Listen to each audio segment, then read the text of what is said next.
Plan చేశాడు.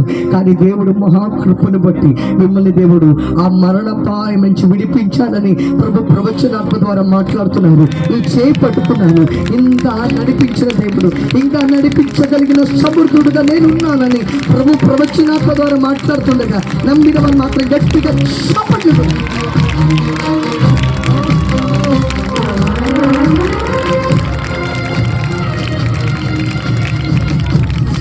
ఇప్పుడు ఒక 3 years నుంచి నా లైఫ్ ఏంటి ప్రభు, నా జీవితం ఏంటి ప్రభు అని చాలా వేదనతో నలిగిపోతున్నాము. ఈ నెక్స్ట్ ఏం చేయాలో తెలియని ఒక పెద్ద క్వశ్చన్ మాకు మీ ముందు కనబడుతుంది. ఇంకా అంతే, ఈ మీటింగ్ కూడా రాకపోతే ఇంకా అంతే, సాతాను మీ లైఫ్లో ఫుల్ స్టాప్ పెట్టాలని అనుకున్నాడు. కానీ మీ చేపట్టుకున్నాడు. ప్రభు మిమ్మల్ని అనేక కార్యాల్లో ఆమె జవాబు ఇవ్వబోతున్నారని ప్రభు ప్రవచనాత్మ ద్వారా మాట్లాడుతుండగా నమ్మిన వాళ్ళు మాత్రం గట్టిగా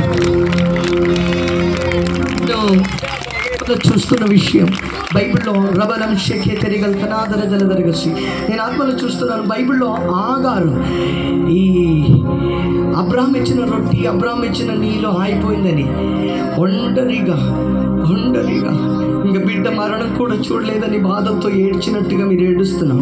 కానీ మీ మీద ఒక బలమైన అభిషేకం ఉంది, బలమైన దేవ కృప ఉంది. దేవుని వాడుకోబోతున్నారు. గొప్ప సాక్ష్యం ఉంది సిస్టర్. ఆ సాక్ష్యాన్ని దేవుడు అనేక మందికి దేవుడు పంచిపెట్టే రీతిలో దేవుడు మిమ్మల్ని ఘనపరచబోతున్నారని ప్రవచనాత్మ ద్వారా మాట్లాడుతున్నాడు. గట్టిగా చెప్పరు. అదే టైంలో దేవుడు చెప్తున్నారు, మీరు లేదని మీరు బాధపడుతున్నారు, లేదు అని మీరు బాధపడుతున్నారు. లేదని బాధపడుతున్న విషయం నెక్స్ట్ ఇయర్ ఇదే టైం కన్నా మీ చేతికి దేవుడు ఇవ్వబోతున్నారని, మీ మారా మధురంగా మార్చబడుతుందని ప్రభు ప్రవచనాత్మ ద్వారా మాట్లాడుతుండగా మాత్రం గట్టిగా చెప్పడం.